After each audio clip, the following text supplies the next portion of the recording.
You're listening to the Options Insider Radio Network, the home of the Options Podcast. For more quality options programs, visit theoptionsinsider.com or search for Options Insider Radio Network in your podcast provider of choice. Listeners can also access all of our programming through our mobile app available in the iTunes and Google Play stores. Select programs are also available via live stream at mixlr.com/options-insider.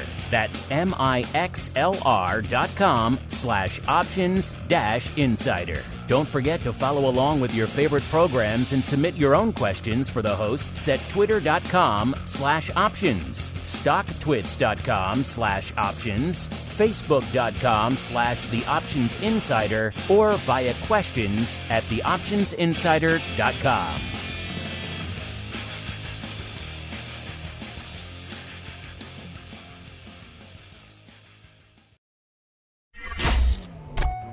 Bitcoin, Ether, Solana, Doge, and more. Cryptocurrencies and digital assets are taking the financial world by storm. This exploding market provides everything a savvy trader needs: volatility, volume, and liquidity, provided you know how to find it. That's where we come in. Welcome to the Crypto Rundown. Each week, we'll break down the latest trading activity, trends, and developments throughout the world's leading crypto derivatives markets. If it's moving the crypto markets, then you'll find it on the Crypto Rundown. The Crypto Rundown is brought to you by Amber Data. If you're entering the digital asset class, you'll need access to granular on-chain and market data from multiple venues to power research, trading, risk management, and compliance. Amber Data delivers comprehensive data and insights into blockchain networks, crypto markets, and decentralized finance, empowering financial institutions to apply traditional finance methods to digital assets. Amber Data eliminates the infrastructure setup, integration challenges, and maintenance headaches to access digital asset data, reducing cost and time to market to enter the digital asset class. Learn more and download their digital asset data guide at www.amberdata.io. Now it's time to dive into the exploding world of crypto derivatives. It's time for the Crypto Rundown.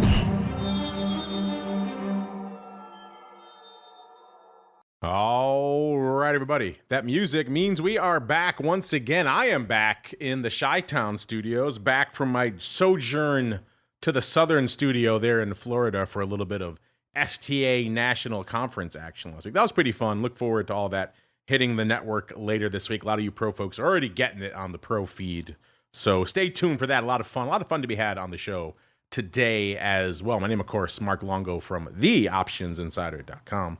as well as from the network that's 17 and a half years young and not just still going, but growing, adding a new show just a few weeks ago, the Futures Rundown. So for all of you who have been taking those baby steps into the world of futures, including a lot of you in the crypto space, many of you have been asking us for years to launch a future show. We finally did it. Could resist no longer, listeners. So every Wednesday, that'll be hitting the network.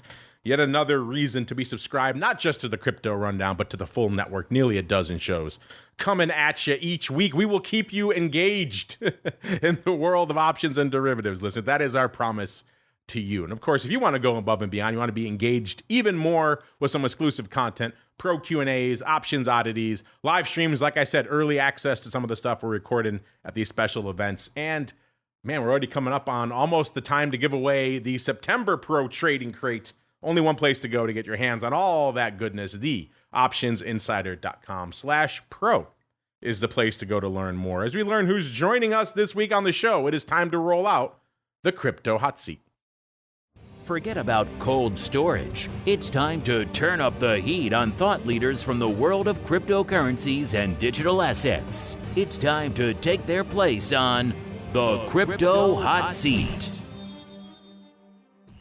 All right, everybody, welcome to the Crypto Hot Seat, the portion of the show we welcome on guests from throughout the world of crypto derivatives and indeed beyond, and proceed to pick their brains for the benefit of you, the listeners out there. And next up on the program is an old friend, even though he hasn't been on in, quite some time. I don't know the exact date. It's been quite a while, but I'm pleased to be joined once again by Scott Acheychek, the COO of Rex Financial. Scott, welcome back to the network, sir. It has been too long. Mark, it's awesome to be here. Congratulations on all your success in launching the Future Show. That's going to be a good one. I'm looking forward to dialing in. I kept saying no, Scott, and they kept trying to pull me back in until I could say no no longer. But Scott, as I mentioned, you've been on, but it has been quite some time. I think your last appearance was back on Vol Views many years ago. So obviously a lot's changed in the market. A lot's changed on the network. We've had a lot of new listeners join us since the last time you appeared. So let's pretend we're just wiping the slate clean. Like this is your first appearance. Absolutely. Let's go ahead and give our audience a bit of an overview of your background in the world of finance and indeed crypto, as well as what it is you folks do over there at Rex Financial and Rex Shares. All right. So my name is Scott Acheychek, and thank you, Mark, for pronunciating my last name correctly. I started my Wall Street career after majoring in math, so I didn't take a lot of finance or business courses. I took a lot of math classes, and that got me a role doing like equity operations stuff at Lehman Brothers back in the year 2000. Like think about, I don't know, like P&L stuff, trade breaks, all that kind of fun things. The reality was that there would be a lot of people, and myself included, that were working on some technology projects, and a lot of people were referring to like the basic old stock trading, people, front office, as almost like dinosaurs. So I started focusing some time on derivatives and left there to go to the wonderful bank by the name of Wells Fargo. And I worked on a structured note desk. And if you're not familiar with what structured notes are, think about packaging options with bonds. So if I bought a zero coupon bond, let's just say for 75 cents on the dollar, it doesn't pay out a coupon. It just accretes back to $1. So the 75 cents rolls to $1, let's say, make it easy, over a 5-year period. Then I have 25 cents to play with in the options market, which is where things got really fun. So you could do things like principal protected investments like on S&P that way, NASDAQ, or then you could, get into a way more different exotic things. Structured notes would include like these high income payout, defined income, defined different kind of payouts. And it was a lot of fun. It was a great intro for me into the wonderful world of options, how powerful and awesome they are. So I then bounced to AIG, and after that, Citibank. And the focus there was kind of similar. A lot of it was like multi-asset products, but a lot of derivative-based products. So I would work with some of the largest like pension plans in the world, hedge funds in the world, sharing, views that I had in the volatility markets.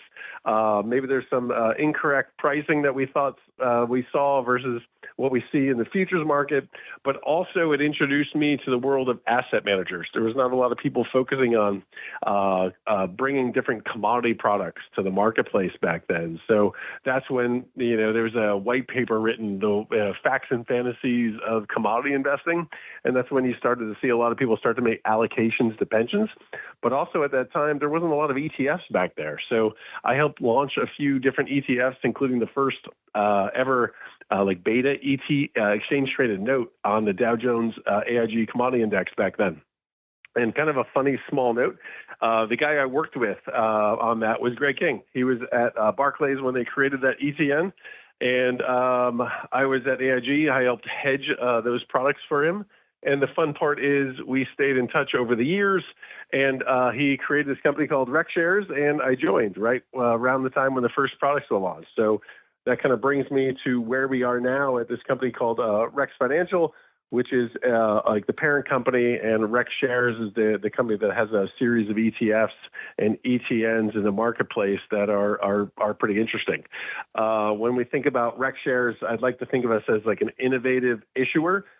We have a number of first of products, but if we break down the kind of products we have, it's really two kinds. It's trading products, which is everything from like 3 times gold, 3 times FANG stocks, or the T-Rex products, which we're going to get into in a little bit. We were the first ones to come up with 2x Tesla and 2x NVIDIA. And what's fun about that is that some of our competitors were dabbling in the single stock ETF world for almost 2 years, and then they couldn't crack the code on 2x. We spent some time on it and figured those out. So, again, we were the first ones to provide 2x exposure to just a ton of things, what NVIDIA, Tesla, Microsoft, Google. We just launched Bitcoin on it with IBIT. So it's the only way to get 2x like really spot Bitcoin exposure, and then also 2x MicroStrategy. So I think you'll see some of our competitors out there with some random amounts of leverage, but we were the first ones with 2x on a number of those. And then lastly, direct share side, we just created a suite of covered call products that I think you'll appreciate because we break down the equities that we own and we sell vol on the stock basis, not on the index basis. So because we're willing to take on that challenge, as you fully know, selling vol on a stock basis is more volatile than on an index basis.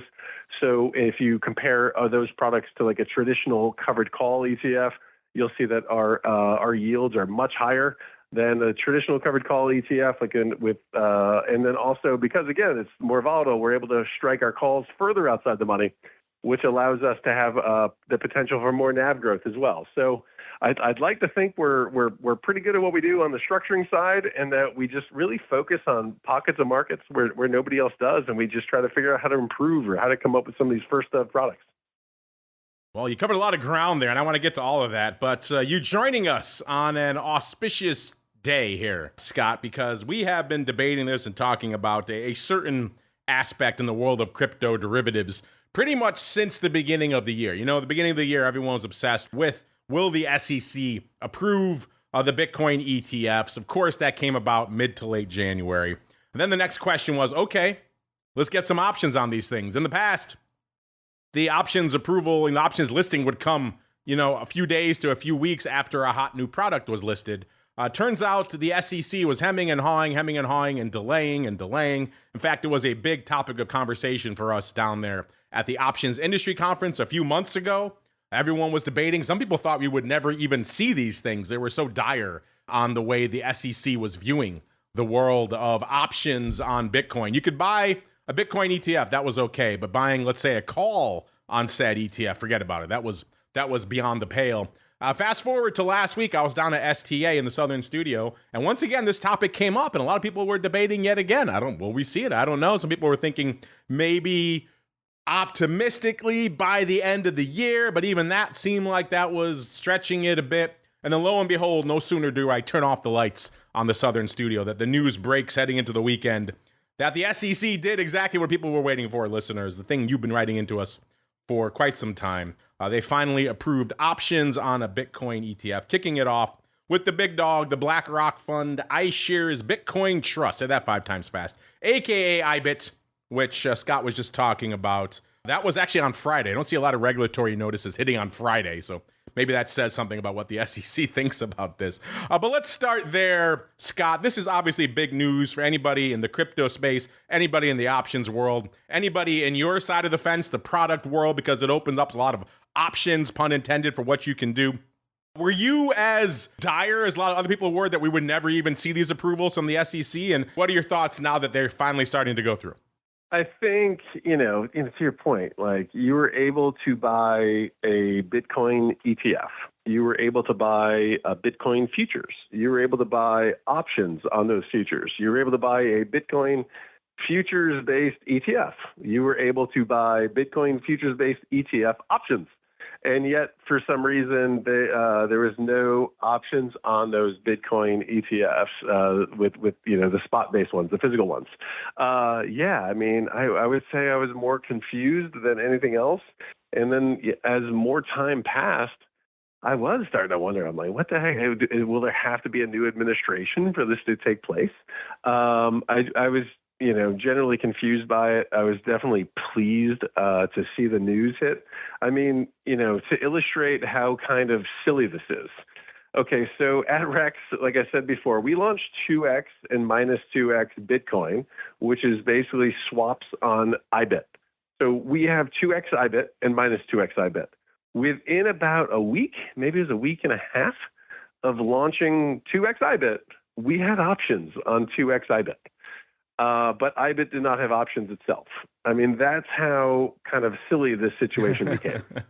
Yeah, this has been kind of baffling to me from the beginning. They would approve all those other products you just mentioned, and yet you couldn't buy a call on the underlying or a put to hedge it, which is demonstrably risk mitigating, not risk additive. And you're right, you folks were able to go list levered products on IBIT and have options on those, which is even more mind-boggling than not the underlying itself. So I was starting to despair, Scott. I thought we were just lost in this kind of bureaucratic nightmare where it was never going to happen. Talking to a lot of people behind the scenes who spend their days really knee-deep in the regulatory minutia, a lot of them are pretty dire.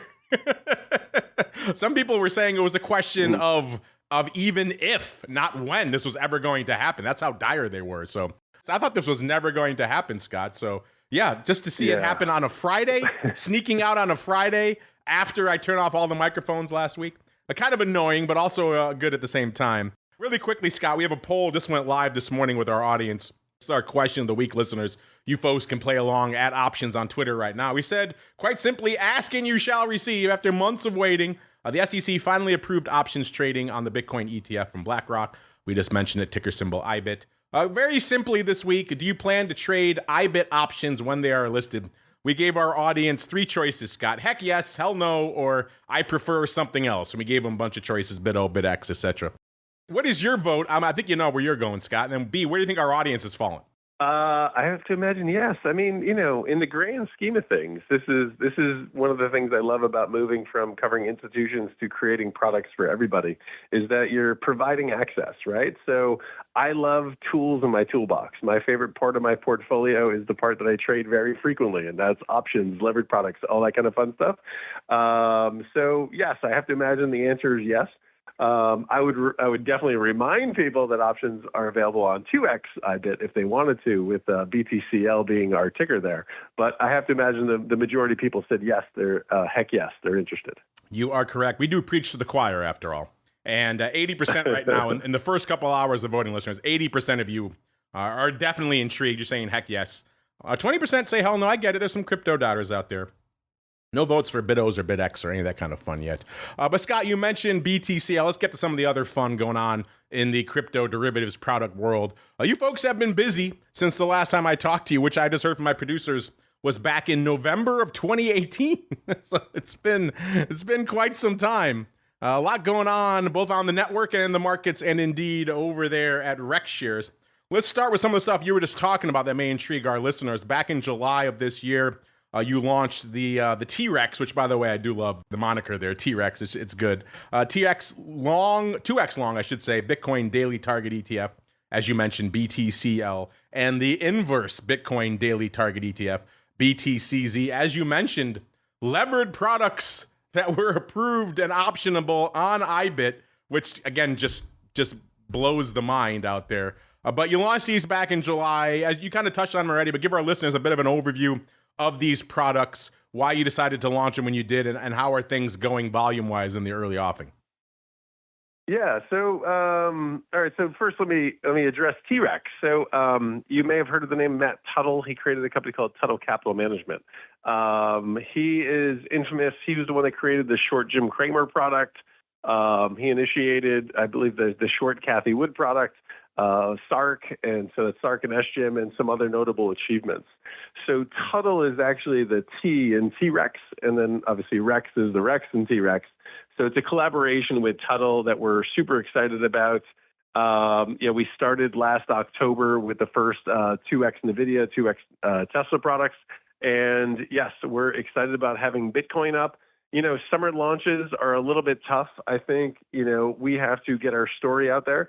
There's 2 other that I know about anyway, levered Bitcoin products out there. One is fully futures-based, and the other one is about a quarter futures-based, and the rest on swap of physical. And it's important to point out the differences between Bitcoin futures and Bitcoin spot. I mean, you could look no further than comparing IBIT versus BitO, and you'll see that BitO is not keeping up with IBIT by, actually, I think it's around 4% or so last time I looked. And that's straight contango bleed. So if you appreciate contango bleed, then, maybe a futures-based product is for you. But from what we understand from the traders that we speak with, there was much more appetite and much more interest in just a straight, more 2x IBIT product. So just completely staying away from the contango and the futures and all that kind of fun stuff. As it relates to volumes, I mean, we're seeing them pick up pretty steadily. We're definitely kicking off some more marketing events and some content kind of breaking down how we're a little bit different than the other two products that are out there. But we're super excited to be out there with this product.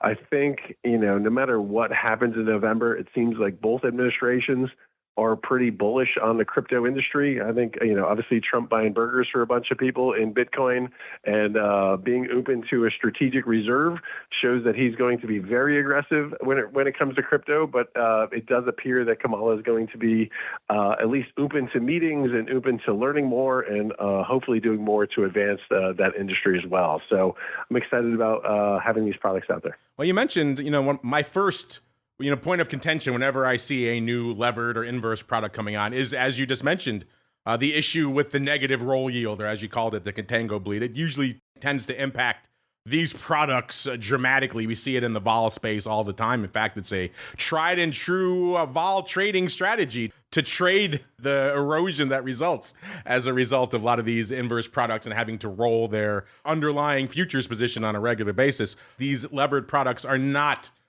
exposed to that, Scott.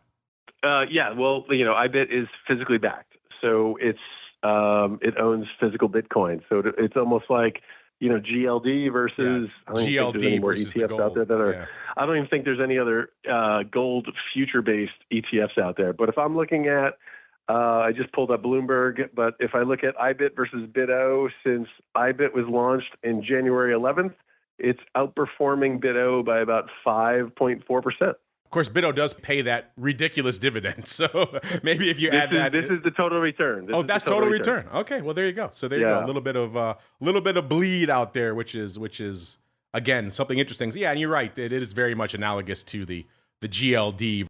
You're actually holding the physical, something a little bit different than some of the other various Franken products that are out there. And then, of course, fast forward to last week, Scott. You folks have been very busy. You decided it wasn't enough to have the levered IBIT products. Now you're coming back in to launch levered products on a, let's say, crypto-related name, which we talk about a lot here on the show as well. We talk about Mara and a bunch of other names that a lot of people use as crypto proxies in their portfolio. You're going one step beyond and actually launching, again, 2x levered and inverse. You love the levered and the inverse over there at Rex Shares. This time on MSTR. So that just launched last week. Ticker symbols MSTU for the 2x levered, and then the MSTZ for the 2x inverse. So Scott, catch our listeners up. What are we talking about with levered and inverse products on MSTR? Yeah, so MSTU and MSTZ are the first 2x and minus 2x daily leverage, daily resetting ETFs linked to MicroStrategy. This is also just, again, like I talked about before, another tool in the trading toolkit for people looking to express short-term trading views on MicroStrategy. And also, as you would probably appreciate, I believe on Friday, we got options listed on MSTU, MSTZ, again, even though we just launched on, I believe it was Wednesday. So we're super excited about adding these products to our marketplace. We are very much, like traders at heart, and we want to trade things that people want. So being able to provide the most amount of leverage allowed in the ETF marketplace, to being 2x and minus 2x, linked to something as popular and even as polarizing as MicroStrategy. We're pretty market agnostic. I have products and views of my own, but at a firm basis, we're very market agnostic. We just want to provide the best tools out there, whether you want to go long or short. And I could cite many examples, but maximum amount of leverage for short-term trades is what people are looking for. And I think when it comes to, whether it's crypto trading, Bitcoin directly or MicroStrategy, the stock, it seems like the trading in your brokerage account is what people seem to like a lot. And it just makes things, just simple as opposed to putting things in wallets, trading it, worrying about storage, even if it's for a short-term view. Well, I was just looking here as we were talking, Scott, and it certainly seems like you're on the right track here with, obviously, MSTR gets some attention out there, and it seems like it's spilling over into the related product. MSTU already doing a couple of hundred contracts out there today after just launching last week, including 140 lot of the OCT25s, people coming in and liking to overwrite them for $8.50. So a hefty premium. I guess you can't fault them out there. They are roughly $6 in the money, actually $7 in the money options. So an interesting choice, but wow. So yeah, getting some action right out of the gate there, Scott. I guess folks are intrigued. And it's funny, our press release isn't even live yet that says the options are available. I think that's going out tomorrow. So we're really excited about being able to bring these to the marketplace.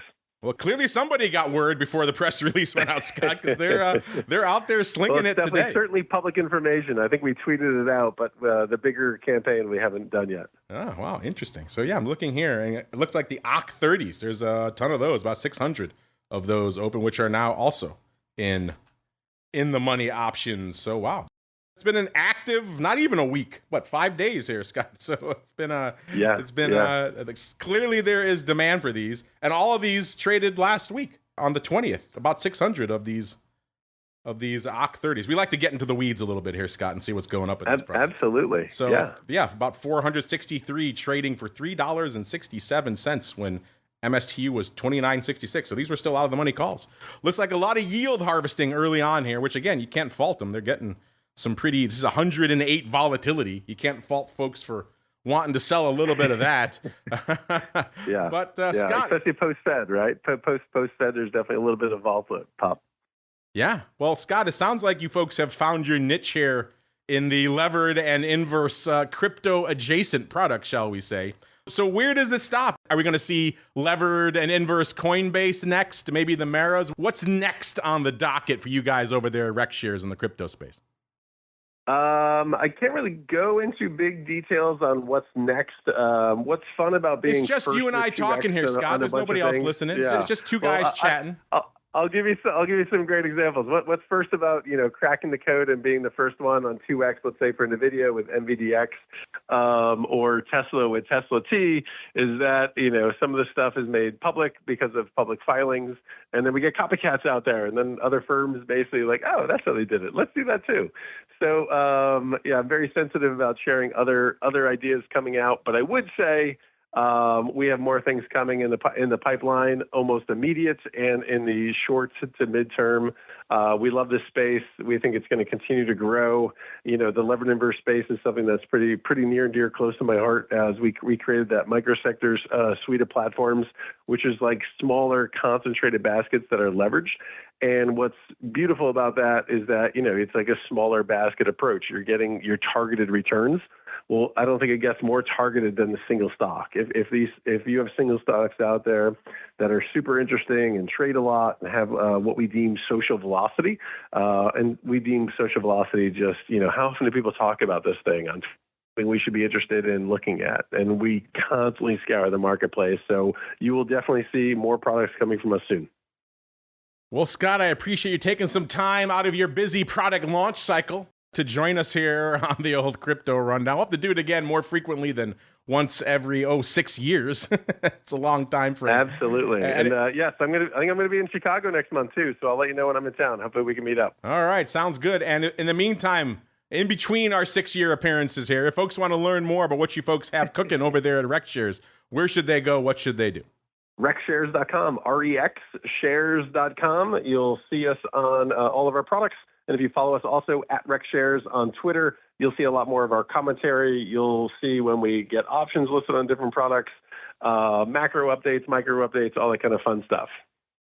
There you go, listeners. RexShares.com, REXShares.com, the place to go to learn more. And Scott, will look forward to seeing how all these products you just launched, how they all perform in the marketplace in the coming months.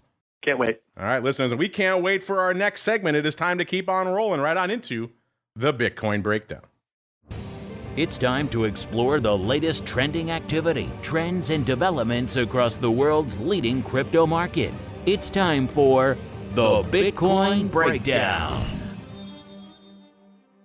All right, everybody, welcome to the Bitcoin Breakdown, the portion of the show where we do just that. We break down all the action in the world's leading digital asset. Yep, we're talking about the big dog, which is Bitcoin. Looking a wee bit bigger this week. If you listened to our TWIFO show last week, Bitcoin was at the top of our movers and shakers light side leaderboard last week, and a pretty hot light side week. So Bitcoin's been gaining some ground. Coming into the start of the show today, 63,439.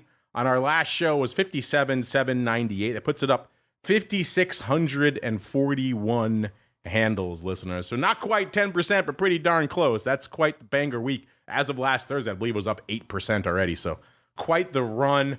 The high came pretty much today, right as we were kicking off the show, 63,439. The low was pretty much right around our show time last week, so 57,798. So we've seen the highs and the lows on our shows over the last couple of weeks, which is always fun. Let's get out in some of the data out here. Let's crunch some analytics, courtesy of our friends over there at Amber Data, amberdata.io, the place to go to kick the tires and light the fires for yourselves, listeners.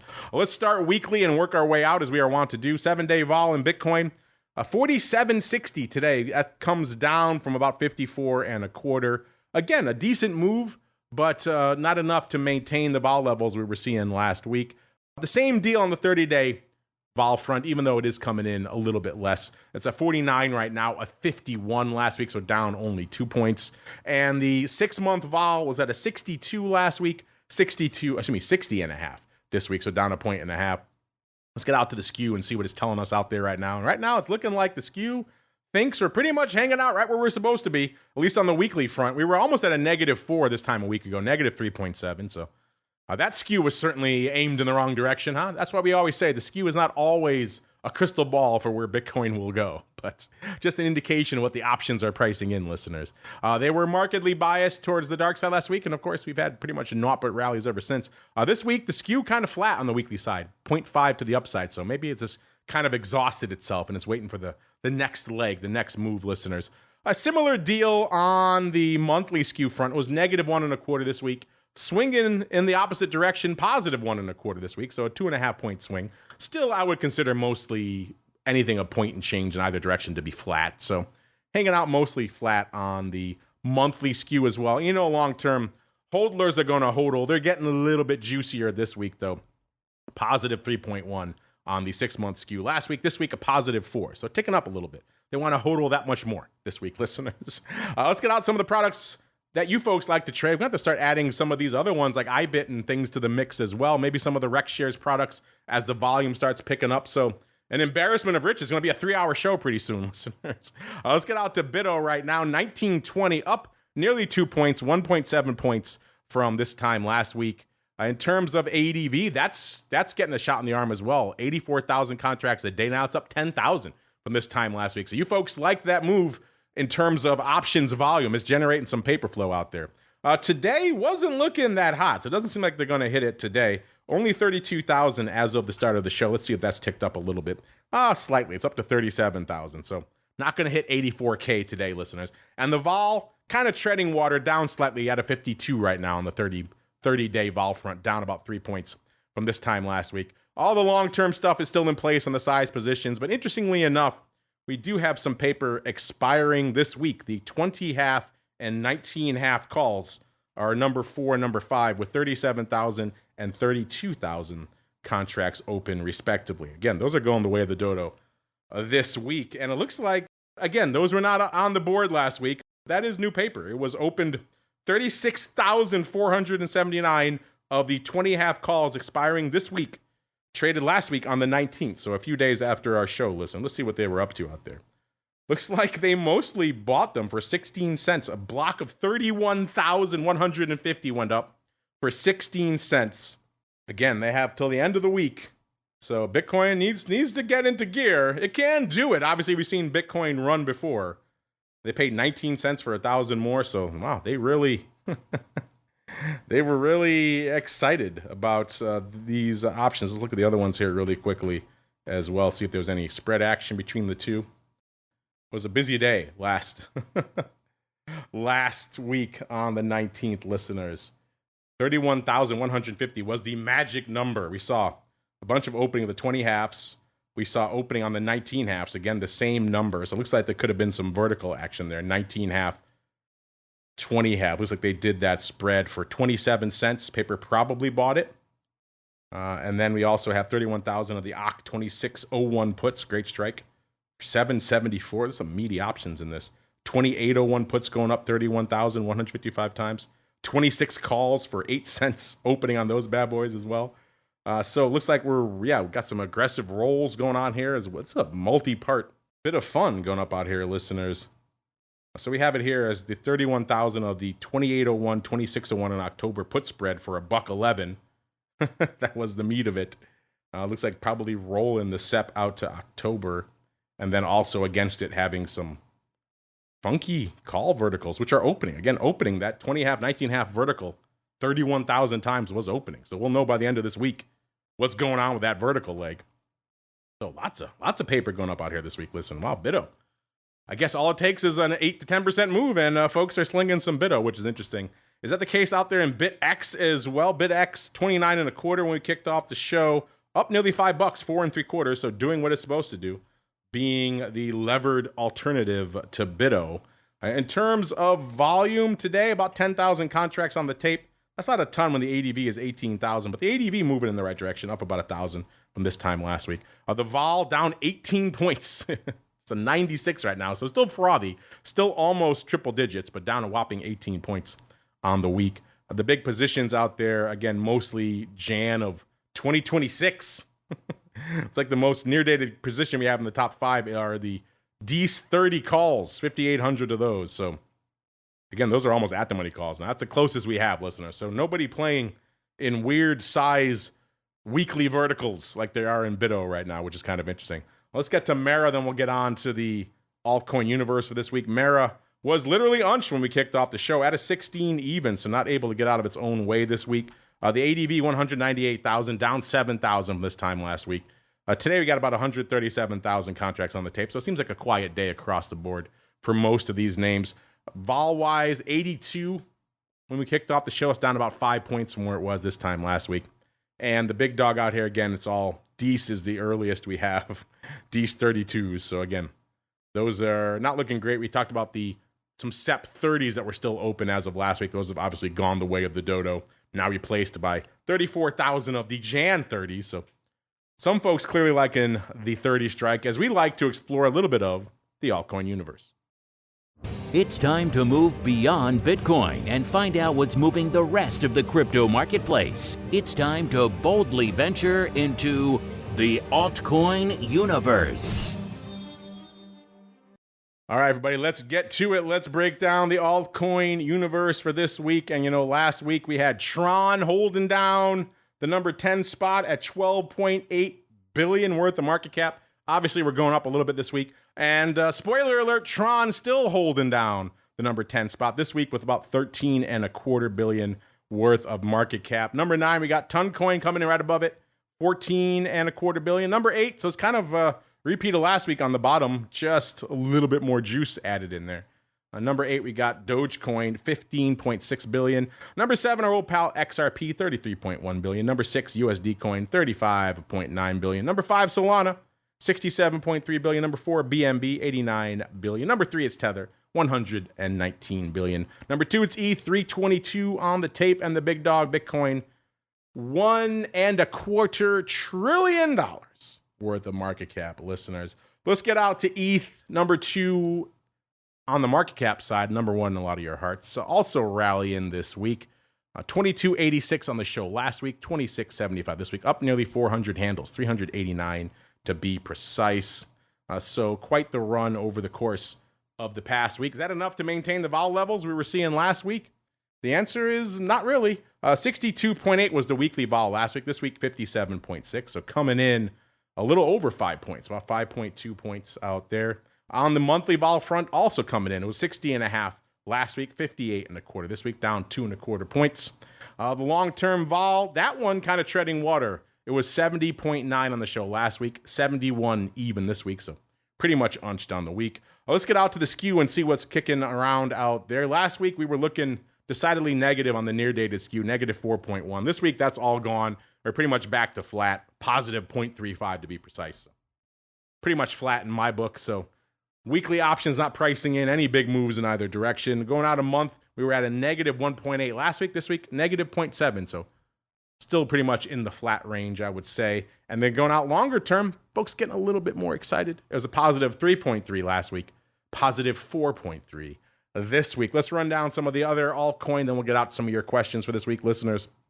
Solana last week, 130.44. This week, 143.61, up a whopping 13 handles and 17 cents on the week, listeners. XRP, 57.8 cents. Last week, 58.6 cents this week, so gaining nearly a full cent. Exciting times in XRP, listeners. Doge, 9.9 cents last week, 10.7 cents this week, so clawing its way back out of the mire is Dogecoin. Love it, hate it, whatever your choice is. A little bit bigger this week. Litecoin, 62.31 last week, 67.67 this week, up 5.36. Cardano, 32.9 cents last week, 35.9 cents this week's up about 3 cents.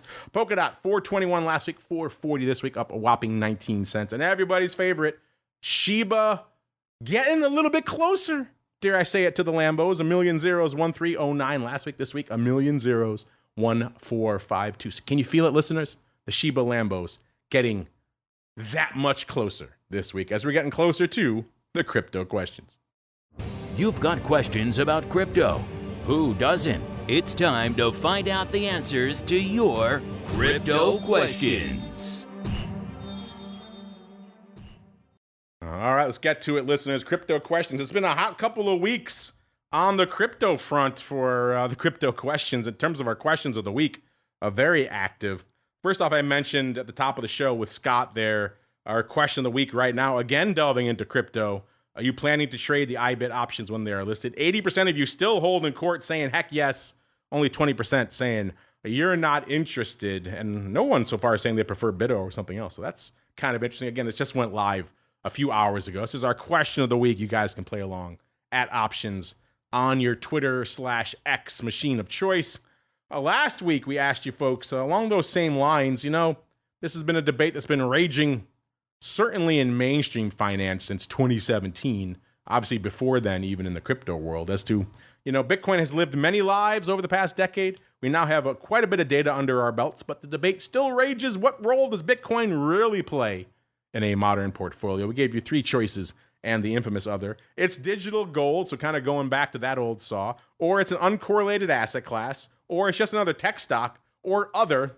And you guys wrote in with a bunch of your others, crazy lottery ticket, all sorts of other fun stuff. Other got 7.7%. That was at the bottom of our list. But what took it, pretty much a tie, about 33% each for uncorrelated asset class, and also just another tech stock, also around 33%. So our audience had a hard time making up their mind last week, which is understandable. Bitcoin's kind of all over the place. It makes it difficult to pin down. And then 25.6% sticking with the old standby, I should say, of it's digital gold. What did you vote, listeners? I'm curious. Right now, it's our audience can't make up their minds. A digital gold or not, or I should say uncorrelated asset class or not. Either way, play along, get out there, add options, make your voice heard on this week's question of the week, and keep those other questions coming on in. All right, that is going to do it for us here on the old crypto rundown this week. Man, more products getting listed every week. More data to crunch. This show is going to be 5 hours long pretty soon, listeners. In the meantime, if you want to check out some of those products, check out our friends over there at RexShares. Scott and the company putting out all sorts of interesting levered and inverse products. So if you're crypto curious and you like a good option to trade, maybe you want to check out rexshares.com. Either way, you definitely want to check out our friends over there at Amber Data, amberdata.io, the place to go to kick the tires and light the fires. That's going to do it for us on the network for today, listeners. But you know what? No rest for the wicked. I'll be back tomorrow for all of our friends out there on the pro side with a great pro Q&A with our buddy Kevin Green from the Schwab Financial Network. Let's talk a lot of futures. So if you have questions about crypto futures in particular, get them in. If you want to join that session as well as options oddities this week, as well as get the live, get the gift bag we give out to the pro trading crate, all that fun. Only one place to go. theoptionsinsider.com/pro. Back again on Wednesday for a doubleheader of Options Bootcamp and the newest addition to the network, the Futures Rundown. Thursday, TWIFO, which a lot of you from this show should be listening to, as well as the Option Block. Option Block coming to you live from the SIBO this week. Should be fun. And then Friday, Vol Views, and of course, afterwards, or a little bit of options oddities for our pro folks. Then we're off for the weekend. No rest for the wicked, though, because we're right back here on Monday, another episode of the Crypto Rundown. Stay safe out there, everybody. The Crypto Rundown is brought to you by Amber Data. If you're entering the digital asset class, you'll need access to granular on-chain and market data from multiple venues to power research, trading, risk management, and compliance. Amber Data delivers comprehensive data and insights into blockchain networks, crypto markets, and decentralized finance, empowering financial institutions to apply traditional finance methods to digital assets. Amber Data eliminates the infrastructure setup, integration challenges, and maintenance headaches to access digital asset data, reducing cost and time to market to enter the digital asset class. Learn more and download their digital asset data guide at www.amberdata.io.